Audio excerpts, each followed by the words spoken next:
Good afternoon and welcome to this Nexter chat. I'm Rebecca Jones of Dysart and Jones, and I am delighted that today we are talking with Salvy Trojman, who is newly with the Trojman Corporation, and with Stephen Rhind-Tutt, who is with Coherent Digital. They are in partnership, and we're going to be talking with them about their new venture, which is of particular interest for Canadian libraries, I would say. We're going to talk about that, and Canadian digital content. In fact, I called this Redux, is the title that I've given this podcast and this video. So first of all, let's just start with a general question, which is, how did you start this? And then we'll go into the three formal questions. So how did this all start to come to be? Well, first of all, thank you for having me on. Like I was saying earlier, this is a big thing for me. To be part of a Nexter chat is pretty special for me, because it reminds me of that first day on the job where I was a textbook rep at Butterworth's, and they told me to just get familiar with the textbooks. And then I saw this poor admin assistant struggling with DOS commands on their computer, and they were trying to copy from a 5 1/4 disc to another 5 1/4 disc. And they were tasked with trying to do 15 of, they had 15 blank 5 1/4s. And then the one master disc had the information on it. And she didn't know how to do the copy A: to B. So I said, let me do this for you. And so most people probably know where this is going. If I put copy B into A, I've basically taken the blank disc and blanked over the one with all the information. It wasn't that. When I was showing her how to put the disc into the 5 1/4, there was a gap between the A drive and the B drive on this big CPU. There was a gap that was about the same size as a 5 1/4 slot. I put it in there, and that happened to be a gap in the CPU, and the disc went into the computer. And the boss comes and goes, how's it going with copying those discs? And she goes, Salvy put the disc in the computer. And he said, well, that's what you're supposed to do. And he says, no, he really put it in the computer, and we need a screwdriver to take. So now we take the housing off the computer. And luckily, I find the diskette in there, and it's about an inch away from the fan. It's an inch away from the motherboard, and about to, so long story short, we were able to copy all the discs, and I still had my job. And that's why I'm here on a Nexter chat. Oh, you mean they didn't hand you your textbook and say, now go back to your desk and do what you're supposed to be doing? Right. So, I mean, would you buy technology from this person? Oh my gosh. Oh, Salvy, I love that. And I also like the fact that you brought up that there was a gap and you put something into it, because that's particularly what I want you to address in talking about how this got started is, what's the gap that you are filling in the Canadian market and for Canadian libraries? Well, I mean, I'm filling very big shoes with the passing of our friend Gary Gibson, and the work that Gary did. Gary was like an icon to me, and I looked up to him. And the time was never right in my life to try to go out on my own. And but as a result, I've accrued such wonderful experience working at Gale and other companies. So, I mean, for me, that's there's a gap there, and in filling and continuing what Bob and Gary started. And just knowing that in this day and age, there's multinational information behemoths that librarians have to deal with, these big corporations, and knowing that there can be a Canadian voice still around, and a company that has time to listen to librarians and end users and scholars, and I'm someone that's been doing that for 32 years. I've been doing it for a company, but and I found that it's a very successful methodology to it's not one that's easily scalable, but I mean, that's the gap I think that I can fit in a natural perspective, which is, I listen to the customers, And from that methodology, you can create new products, and you can develop good business models that way. And I've got a technology partner in Stephen that, you know, built a business from the ground up, adopting along the same lines, that type of methodology. So Salvy, just because we may have people listening or viewing that may not be familiar with the Gibsons, tell us just a little bit about that. I know it's the Canadian Electronic Library, and you know what? There's a lot of people in our sector that don't. Mm-hmm. Well, I'll let Stephen talk about his relationship with the Gibsons. Okay, great. Yes, so Gary and Bob, for me, and I'm not a Canadian, but I look from the outside. And for many, many years, Gary and Bob created databases, starting from microfilm all the way through to the web, that really had a Canadian voice. Mm-hmm. They created Canadian business content. They created aggregations of Canadian books, of Canadian literature, of a very wide range, Canadian government documents. And they did it in a particular way that satisfied the needs of the Canadian market. Periodically, the companies they created were acquired.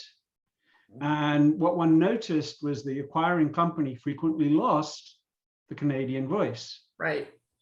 And Bob and Gary would start up a new company to replace it. So I'm really excited that Salvy's caught the baton, or taken up the baton left by Gary and passed over by Bob. So the flagship product that Bob and Gary created, the Canadian Electronic Library, 27,000 ebooks, 60,000 Canadian policy documents. But the key to it is that there are many voices in there that would otherwise not be accessible to Canadian libraries representing a Canadian voice. Right. And I think that's the measure of their achievement. Yeah. So Salvy and Stephen, and maybe you don't even know this, but if you had not entered into this, what was going to happen to that product? Well, I dare to say. What was happening to that product? Well, Bob's, of course, immortal. And so he would have continued to go for, I'm sure, many more years. Right. But, you know, what we're excited about here is being able to actually invest in it, not just maintain it. Right. We think that the future holds, you know, there's a lot of things happening in the marketplace. Open access is becoming systemic. Rights around ebooks are becoming ever more fraught. These are things that, you know, COVID has accelerated. How are we going to get Canadian voices distributed properly at high quality through the Canadian market? How are we going to do that? So for me, what would have happened is the Canadian Electronic Library would have continued in its current guise. The platform is older. It's actually more than 10 years old at this point. Yeah, it's legacy. And as Salvy and I looked at it, there are a lot of things like integration with open content, ability to use AI to actually index the content and add value to it, items that have historically been missed because they don't fit an ebook model or they don't fit a PDF model. All of these things can be opened up by adding new technology and new investments. Fabulous. It's fabulous. And that's where you want to take it. Absolutely. I mean, you know, we can't live in a world where we think that only content that is licensed and behind a paywall is the only content of value. There are so many content creators and associations that put stuff out on the web. And the challenge there is that even with a Google search, it doesn't surface on that first page. So and I remember somebody, I think it was the guy who was in charge of the advanced search screen at Google. And he said, do you know where you want to find, you know where you hide a dead body if you've murdered it? On the second page of Google results. Exactly. Because no one ever searches after the first page. And if you go to that second page, it's intentionally terrible results. And that's because Google wants you to think you need to do a better search. It's not good for them to for you to find results on the second page. it's always on the first page. But it speaks to the point of a lot of this content just doesn't rise to that first page of Google results. But Stephen has created some products under Coherent Digital that harvest all of this wild content that is on the web and brings it together in a wonderful research experience. Yeah, I actually, and I meant to, and I'm making myself a note, introduce you to Gary Price. So I don't know if you're familiar with Gary or not. He does info docket for Library Journal, but that's just sort of the icing. We have a relationship with him through SLA Canada, and he is our intelligence officer. And he goes wild about librarians. He is a librarian. He goes wild about librarians not really understanding how to mine the web and how to mine beyond the web. So he comes on quarterly and does an update that people follow around the world. And I told him that you were gathering up the Canadian reins, if you like, because he would love to be a Canadian. Calls me YYZ. Anyway, the reason I'm telling you that is because he was very excited that that your partnership is really harnessing and nurturing Canadian content, because it's so easily lost. You're absolutely right. It's out there, and we can't get to it, or the communities and the campuses can't get to it. Right? Yeah.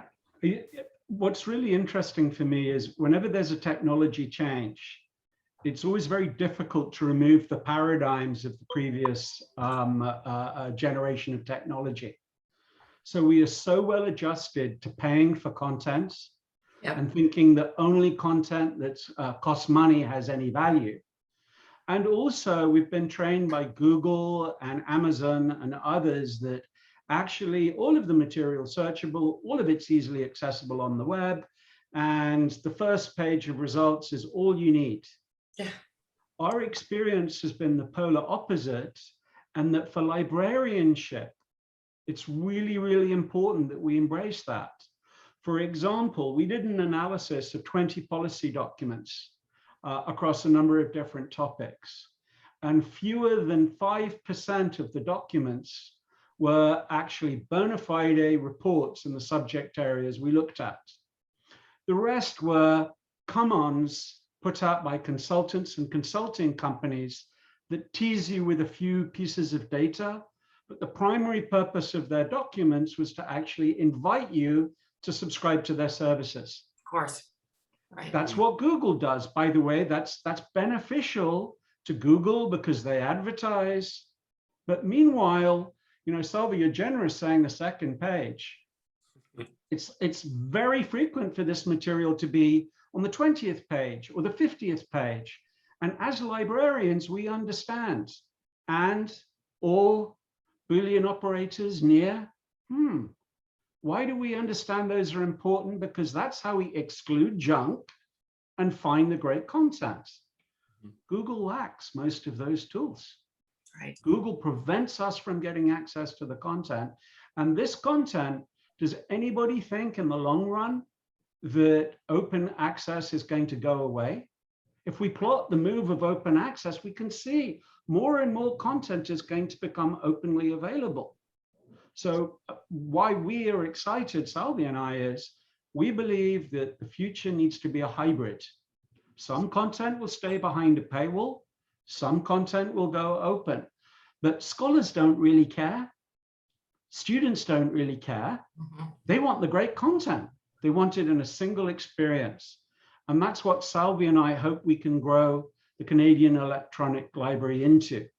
A hybrid source of great proprietary content that authors need to get paid for, that publishers have created, often in the past, as well as great current content put out by think tanks, put out by governments, put out by associations and other interested parties.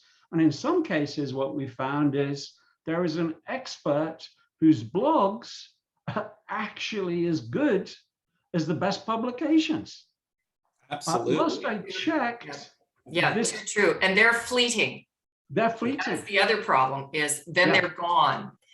What do you see, what do you two see as the biggest barriers that you have to really getting this? And I'm going to ask you in a few minutes about your vision, but really moving this forward. Is it, well, anyway, you tell me, what are the barriers to entry here? The barriers to growth? This is no small task. This is not easily done, and it's not easily automated. But I mean, it's something that Stephen's group already has a methodology on how to arrive at. So Stephen, you can maybe share how Policy Commons is doing right now, and then dovetail into how Canadian Electronic Library. Shall we make the launch, or shall we tell everyone here what we're planning on calling it? Is now a good time, Steve? It's September 1st, so why not? Come January 1st, we will be going through a rebranding, and the Canadian Electronic Library will be called Canada Commons. Canada Commons. So you heard it first on the Nexter chat. But go ahead, Steve. Well, it's true, because another aspect that we see a lot of is that faculty and librarians frequently have content that they want to disseminate. But the methodology to do that involves numerous steps. So we talk to faculty and they say, it's 6 months before I can get this content into the IR. Or I put it up on a website, but then nobody ever links to my website. I get zero traffic, nobody ever finds it. They would be on page 100 of Google results. So how do we stop that? How do we enable that? Well, our Commons architecture actually allows content to be uploaded by trusted parties. So suddenly a faculty member who's got a 19th century map with which they want to teach will be able simply to upload that and make it available, not just to their students, but to the world at large. If they don't hold copyright and the sites that the content's on another website, they can just upload the link. And the link then becomes searchable. So the idea here is that Canada Commons will be a unified place that you can access links and full text content. And the idea then for students and scholars is they only need to go to one place for high quality content. Right, and all types of content, I am assuming?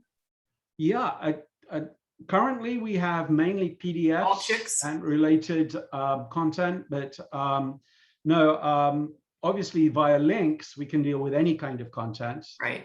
But actually on our service, we have a sister project, Mindscape Commons, that even goes as far as virtual reality. So we can take most types of content in. Fabulous. In part of your vision, it is to, I don't have the right words, but it's to help libraries through the content and services reach their visions, right? So we're going to talk more about your vision. But what are the issues that you see? And so, because Salvy, you've been out, in the Canadian market, as you said, for 32 years, starting with that textbook in your hand. And so what are the issues that you see libraries grappling with right now, even if they don't see it yet? Mm-hmm. Which, doing that type of work too, sometimes we have to break the message to them. Now, I'm sure. Hey, Eric, how are you? Good, how are you? Good, good, good. Oh, thank you. I'm just here supporting Salvy, who there is truth to the fact that we were in the same high school year, but he's actually much older than me. Not true. This is Professor Eric Kam of Ryerson University, distinguished professor of economics, and my good buddy from high school. How do you do? Hello. So how are you doing, Eric?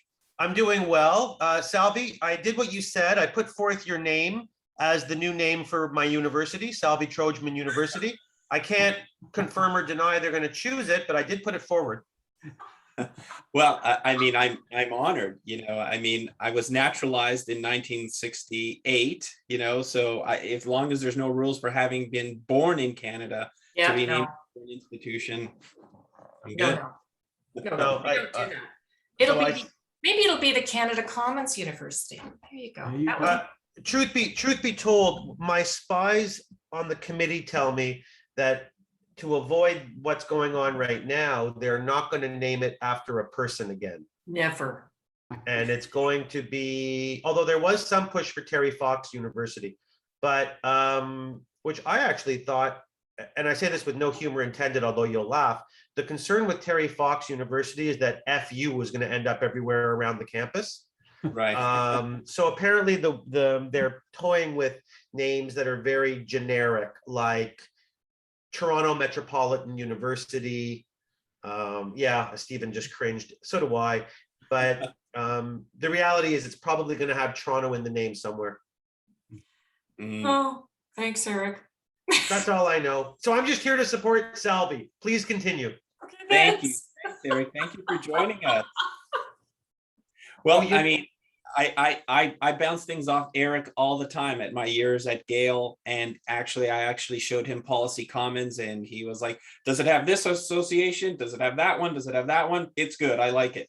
So he's always a good. Yeah, I mean, yeah, we didn't get too into it, but from what Salvy showed me, it made very good sense to me as a researcher. And anything that facilitates efficiency in the library process is good by me. Yes. So yeah, so to quote one of my favorite movies, Salvy had me at hello. But I would absolutely be on board and more than willing to help out in this, because it seems a very worthwhile endeavor. Terrific. Excellent. That's what I'm pretty excited about it. So go ahead, Salvy. Talk to me about the issues that you see Yeah. libraries facing. Oh, I mean, it's different issues for different markets, but sustainable costs is one of them. You've got to be able to afford what you're offering to your stakeholders on an ongoing basis. So there can't be sweetheart prices at the beginning and then 20-30% increases thereafter, where publishers or information providers are holding you ransom because they know that the usage statistics are so high. How will you cancel? I mean, that is just, that is not above board in any way. And, I'm not going to name names, but there are companies that just they predicate on that logic. And, those are issues. Can I name names? No, don't. No, Eric. Okay, so a company that shall remain nameless. Until he's got tenure, right? A company that shall remain nameless. Sure, go ahead, Eric. What When the I was hell? I was director of learning and teaching, and so a company that shall remain nameless wanted to do a campus-wide pilot project to make their software available, and they asked for $20,000, and we said that was acceptable. And then the next year they wanted to do it again, and they asked for 160. And so I'm just it's funny when Salvy said it, that is a quick way to get yourself bounced out of any campus. Yeah. To ask for increases like that. Well, and word travels fast. Mm-hmm. Other issues, remaining effective in the eyes of the funding agencies, and that that goes to the work that you do, Rebecca, with administrators of public libraries. You have to remain effective in front of your boards, and you And have academic. and academic as And well. academic. Yeah. They don't, So right. I mean, that's important. And then the service models. I mean, how can we effectively support changing service models? Libraries have to be scalable in their abilities to support their stakeholders, and we're at a point now where it's got to be bespoke. It's one-on-one. It's being able to provide them content sets, data sets. It's totally integrated into what the student or the community member or whoever the hell it is that they're dealing with can be integrated into what they're actually doing. Yeah. Mm-hmm. I think, Shareable. I don't know about you, but COVID was the best thing that could have happened to libraries, because very few libraries, and the fact that you're doing digital content, this is where I'm going. Very few libraries had what I would call robust digital strategies.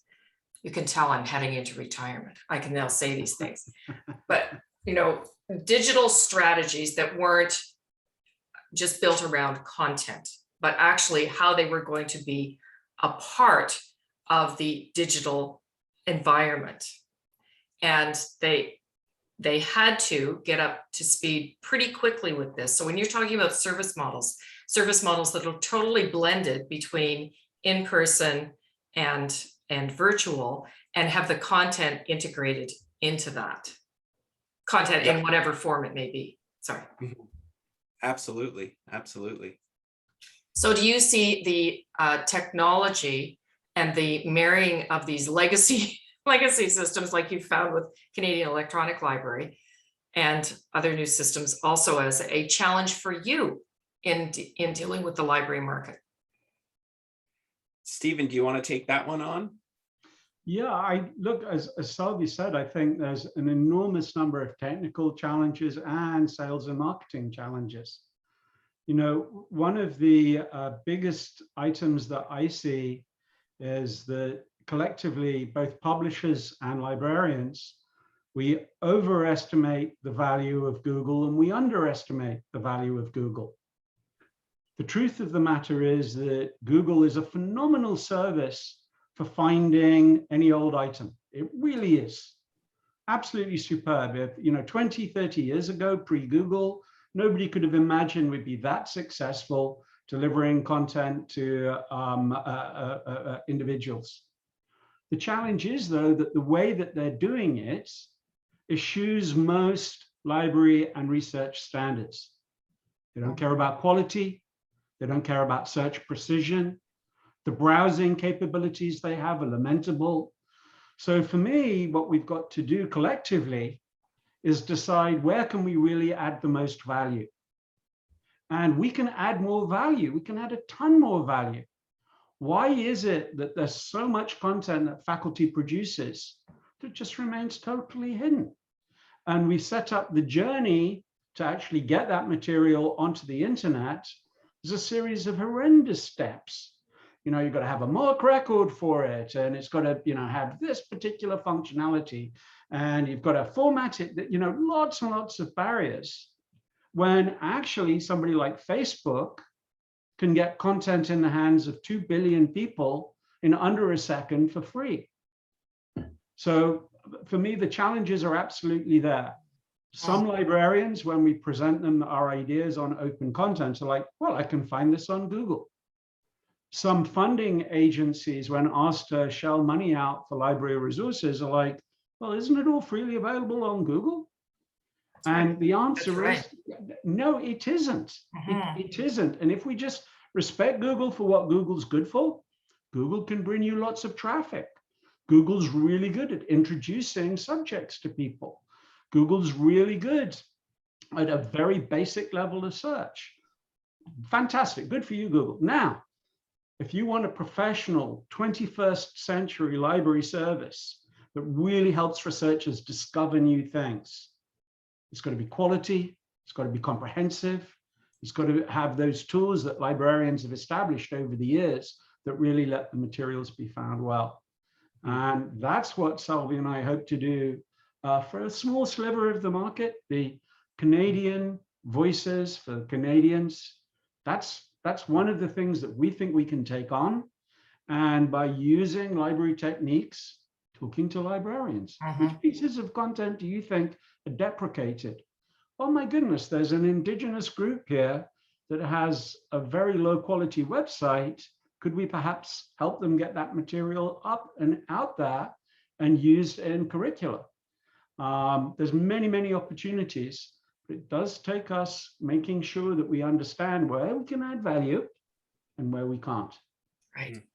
And if you take Professor Cam as an example, who still has an active mission to do research and teach individuals, he can speak to the fact how, he could go to the C.D. Howe Institute website, try to find documents. He could go to the Bank of Canada. He could go to the Brookings Institute, and they are challenging to to use their own search engine at their own website to Right. find what you're looking for. Right, Eric? Yeah, I mean, it's very true. They all claim to have super search functionality and they don't. And so, you know, not to sound like a broken record, which is an expression none of my students even know what that means. It's all about, we don't have a ton of time. So it's all about anything that's efficient, anything that is the quickest way from A to B. And that is, you know, whether it's typing in an author name or a subject name, getting a list of journal articles that exists, or, you know, yeah, CD How articles or anything, just efficiency, just a way of being able to click no more than necessary to find the materials you need. And Salvy's right. Some of the other search functionality is just not that good. And yeah, professors tend to be a little bit pompous and arrogant, not me, of course. And so you just want to have the things that provide value, and that means you get to work the least for the most bang for your buck. And when Salvy showed me a couple months ago what he was working on, I went, you see, this seems to be bang for your buck. This seems to be a very efficient, easy way to find lots of materials. And at the end of the day, that's all we're looking for. So if we can do this for Canada under Canada Commons, that's the mission. And I mean, it's a commons, you know, we're going to have people uploading content to the site. Fabulous. So talk to me about your vision. So I said to you, you know, one of the tools that we use when we are doing god awful, anyway, strategic planning, but we try to have people really bring it alive. Don't give me a set of goals. Tell me what you really picture. If you stood in that future, let's say that Canada Commons is up and running and you've got 5 years under your belt, and you know, the world is the way that you would envision it ideally. What is different about that world, first of all, for Trojman Corp and Coherent Digital, and for libraries, students, professors, communities? You're going to think I'm dodging the question, Rebecca, and I apologize if you do. But to be honest, even with my 32 years in the business, in the roles that I've played, I think that the vision, other people have the vision. And it's people that I know along this path that have wonderful ideas. So I look at myself as a facilitator of what needs to happen in the future. So keep asking questions, keep finding out where the problems are, keep collaborating with the right people. And the fact that I have the best technology people with Stephen, we're going to get it right and we'll reshape the future together. But for me to just tell you, you know, who is that guy? I remember going to a library conference and the keynote was a futurist. What is a futurist? You know, I'm no futurist, but I can tell you that I know how to get to the people who are authoring the future. And what are the questions that you are asking right now and need to be asking as you shape that future? What problems did you have today? What keeps you up at night? What's not working? What did you wish you have? What, you know, look at the user log of questions that you get from stakeholders. All of these just form the puzzle of what you have to do next. What about you, Stephen, from the technology end? Well, you know, I appreciate Salvy so much because, and I think it's actually one of the reasons why we're a great partnership, because I always have too many ideas about the future. There we go. I knew it. It's been my standard failing. I'm like, oh, exciting new shiny bauble, let's go for it. So hopefully together, Salvy will be saying, Stephen, we don't have any customers who will be interested in that new thing. The faculty are not in the slightest bit interested in this new idea of yours. I think actually, to answer your question directly, the future is eminently predictable. So if we look at the trends, if you wind the clock back to say 2000, there was no video on the web. There was relatively little music on the web. There was no virtual reality on the web. There were no blogs. You know that the number of media that the different types of media is going to grow astronomically. If we take YouTube, for example, they've had a linear growth rate that's astounding. Right. And COVID is simply going to accelerate the number of videos. Yet the faculty I talk to say, I can't really use YouTube well. These days a student paying $20,000, $30,000 doesn't really want to watch YouTube ads and get their resources, the same resources that they can find freely available on YouTube. They want the resources presented in Canvas and Moodle and learning systems so that it's zero hassle to actually get the items embedded in their classes and courses. Right. When I look at the move to open, linear growth in the amount of open. When I look at the degree of interactivity, dissemination, declining, or rather broadcasting of content from a single source disappearing, Right. dissemination of content from multiple sources growing like crazy. Right.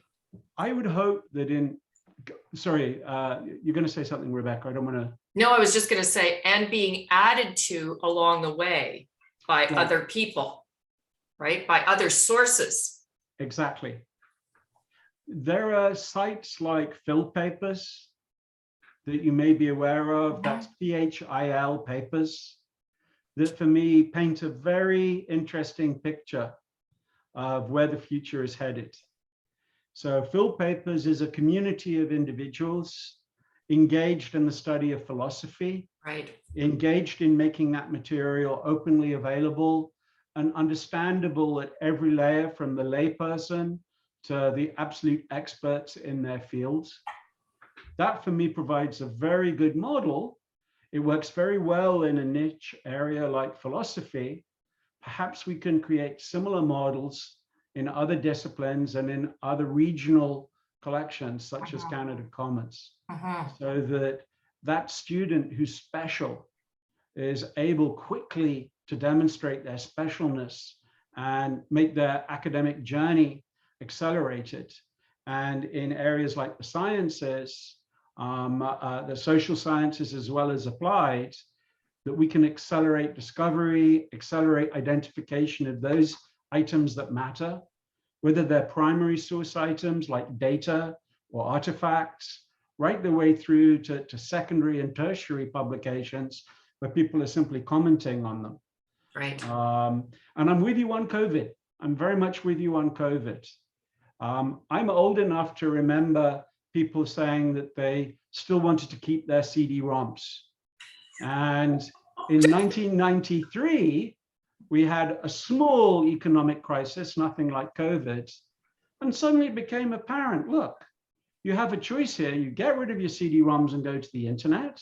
You get rid of your print and go to the internet. And for many types of publications, like reference works, abstract and indexing services, it just became so obvious to everyone that holding on to the past is not the smart thing. Right. And that enabled the web to accelerate. And I think we can do that. Exactly. Yeah, for sure. I wish my business partner was here today, Jane Dysart. She was my first boss, Salvy. well, after I stopped working at the correctional institution, but anyway, I went to the Royal Bank and she figured that I could handle vice presidents if I could handle the correctional institution. And, but she always looked to the future, very much like Stephen, which is why she works with me, who's a little pedantic. And we had the first video phones as business librarians. And yeah, oh yeah, see the look? Yeah, the first video phones, so that we could be on the Globe and Mail or the Financial Post or Standard & Poor's on these little phones while we were talking to the bankers that were doing their due diligence or were looking at stuff. She always knew that the internet was going to take off and that we would be very visual. And she and I have been working virtually since 1991. Wow. So as soon as, I think the first one was Skype. I think that's where we started. But my vision, if you like, Salvy, is that the people who will be greeting, they won't be people, who will be greeting physically and virtually will definitely be AI. And that's why that content will be integrated even to what they are saying to people. Yeah. Wow. I think that Canada Commons has a great potential, not that I expect you to be doing it in the first year, but for us to hear the voices of various segments of the country, the province, whatever it would be, in their own language, bringing their content to life in ways that we've never been able to experience before. That's exciting. There you go, Stephen, go do that. So you've got so many opportunities into the last few minutes here, but so many opportunities. Where are you starting? What's your entry plan? Do you want to know what I'm doing for the rest of this week? I have a goal to contact the contact person for every Canadian Electronic Library subscriber. So, there's 75, 80 of them. The press release, there's been a mailing about the changing of ownership, but that's what I'm going to do. I'm just going to reach out and let them know my door's open and let's talk. So that, that's more what they call blocking and tackling. It's not visionary, but I think it's important. No, Salvy, they want to hear from you, right? Yeah, that's what you really bring to this, Salvy, is a known person. They're going to know Stephen in the same way. But for you to reach out personally, I know my husband always says, I hate that term, say touch base and reach out. For you to call, make contact, fantastic. Great. What are you telling them? Go on, Sally. Sorry. Well, I love my Calendly link. So it's my favorite automation tool where you just give them a link and then they find a time where they can connect. And I love getting, alerts from Calendly saying you now have a 15-minute meeting on Tuesday and a 30-minute. This was great. We used to just go back and forth for, a whole day trying to nail down a time.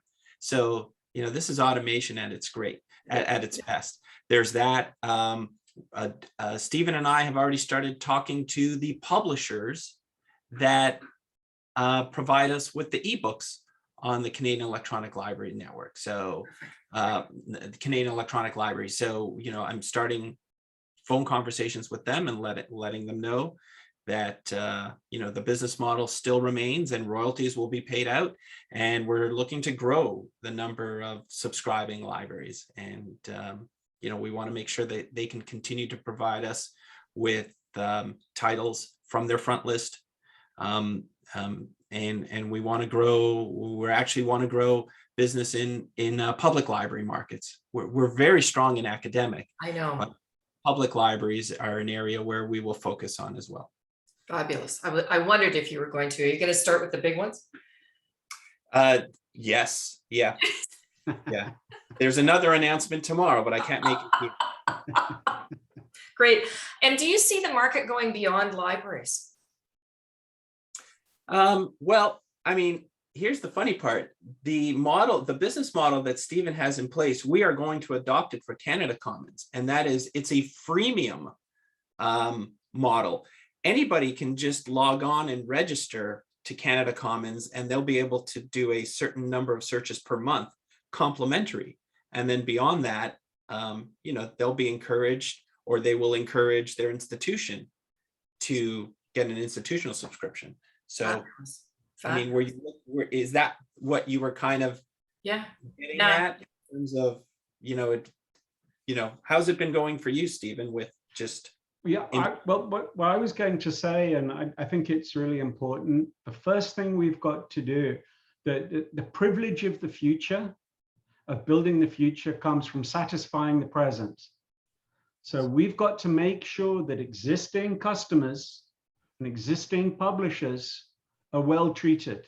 I don't know a librarian who likes the word migration.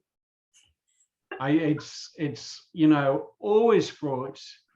So we need to make sure as we build our new platform that we take care to make sure that the content stays whole and is well represented, as well as making sure all those finicky little issues like mark records are neatly carried over. Once we've done that, then we can start to accrete new functionality, new features. And in terms of end users, yeah, we've had thousands of individuals sign up for Policy Commons as individuals and derive value from the database. Right. And for us, it's a great model. It's partially open and it's partially behind a paywall. Sure. And it's nicely complementary. Sure. I would hope eventually that you have an extension, the Commons extension, so that when I'm looking for things and I'm browsing around, it comes up and it tells me, oh, this is actually here in the Commons. I don't know if you use library extension or not, but I freaking love it. Because it tells me when I'm looking at a book or a journal or whatever, where I could, what libraries have that. Yes. So yeah, yep, absolutely. Okay, terrific. Eric, have you got any questions for them? No, I don't have any questions. I just thought a couple things. Number one, I know from Carol Shepstone, our chief librarian, at for some miraculous reason, the faith and confidence that she puts in Salvy. So I think that was actually a good point. You know, the best, well, I don't know, Stephen, but if you're working with Salvy, I have no doubt as to your abilities. I know that, you know, if this rises and falls with Salvy, you're in a very good position because his name goes very far in the community. Yes. And that's impressive. And I think you need that too. Number two, someone mentioned OERs. And I just thought you'd want to know that the number one reason that everyone thought OERs would take off with a bullet was because they were free. The number one reason they haven't is because they stink. And you tend to get what you pay for. At least I can only speak for economics. And I've scoured the OER textbooks and I've read a few of them and they're just absolutely garbage. So what's the lesson there? I think it is that free is great, but you know, free doesn't rule the day. Good rules the day. Right. So I like what I'm hearing about, you know, it's free to this and then extra if you want to move on. I think that's fine. I wouldn't be afraid of it costing. I don't know anything about business models, even though I'm an economist. I don't know anything about business models or selling this to libraries, public or private. But I know that free, you know, just because something is free, that used to really go very far. It doesn't go so far anymore. No. Good goes far. And this sounds very good. And so some combination of good plus Salvy plus what it can bring to researchers, I think bodes very well for the future of this project. Right. Right. I would totally agree. And it is one of the things that even public libraries grapple with, is that people tend to devalue free things, right? It's free, so how good can it be? Very true. We see in our analysis, Eric, to your point, so much material that you know, the quality on it is lousy, and that noise kills the good stuff. So out there somewhere is the ultimate economics 101 OER course, and nobody knows which one it is. No, Stephen, for the $500 eCampus offers you to create it, no one's going to be willing to do it either. Right. Because people still have to feed their families, and that's a really good point. I had another really good point, but it escapes me because I'm almost 54 years old now, and nothing stays where it used to. A baby. I know, that's what I was going to say. You know, you mentioned Google. You know, the dominant search engine / toy of our generation. But you know, I can tell you on the record or off the record that if your only search device is Google, you're not going to publish that paper, because the good sources are not on Google, and they are not on Google Scholar. They don't exist there. And so any professor, frankly, who's worth their salt, and for me that's questionable most days, nobody is writing anything publishable that that you can do completely by Google. If those days ever existed, they're over. Yes, yes, absolutely. Eric, I'm Love so to quote glad you you on joined that. us. I've now put us all on spotlight. What the hell? Eric joined us. Well, I'm just glad. I like to throw. I mean, again, I say this with really no humor intended. I just teach economics, and but I do have the, I am a researcher. I do have an active research agenda, and I've now taught about 40,000 students, so I know a little bit about kind of how academics think. Yeah. And I had the honor a few years ago, believe it or not, Pearson Education asked me to do the keynote at their sales meeting. And the topic was, what should our reps know that they don't?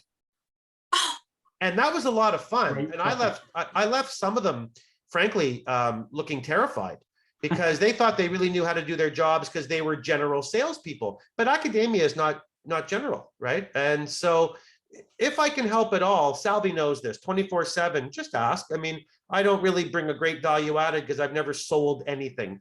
But I do know the difference between good and bad.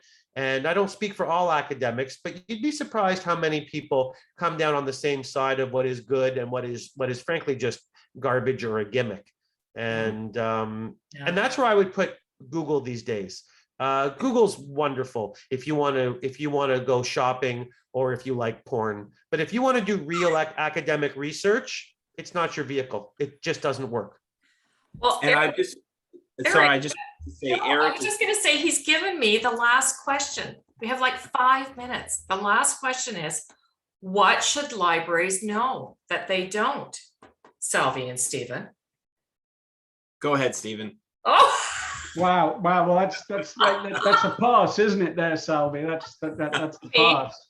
Well, I don't know. You're far. I enjoy listening to you more than I enjoy talking. So go for it. Well, with a comment like that, Salvy, what can I do? I think the number one thing which I would encourage librarians to know is around understanding technology and how technology behaves. So, for example, what I see over and over again are librarians embracing the past when you know that past will come to an end.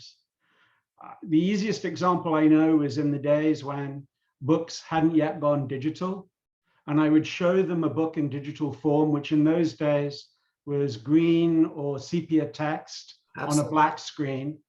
And librarians, and for that matter, publishers would say, this is awful. Nobody's ever going to use this, but it will get better. That's the nature of technology. Do we think that AI is good? Well, I'll tell you, it's going to get better. matter, yes. Do we think that searching is going to get harder? Of course, it's going to get harder because the amount of content is exploding. Why is SlideShare not useful to people?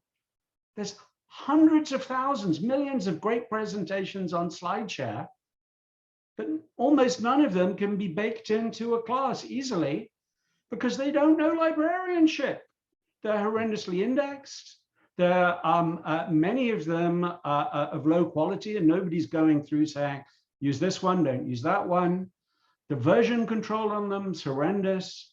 So my big message for librarians is, as we all are, we're in a technology space at the moment.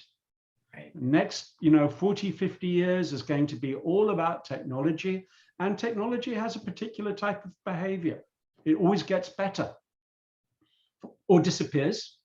But to me, it's very, very obvious that the technology to deliver content to people we're only about halfway through the series of improvements that are going to become. So just watch the trends. They've all been there for a long, long time. Is more content coming? Well, the amount of content, of course, it's going to grow like crazy. So what tools do we need to solve it? And once you get into that space, I think you start embracing. And then when things like COVID come along, you're like, oh, I knew this was going to happen. Right. Because the move to remote access has been going on for 20 years. Yes. Yes, and we have to stop using these terms of, that we keep using that are linked to the physical world. Thank you, Eric, for joining us.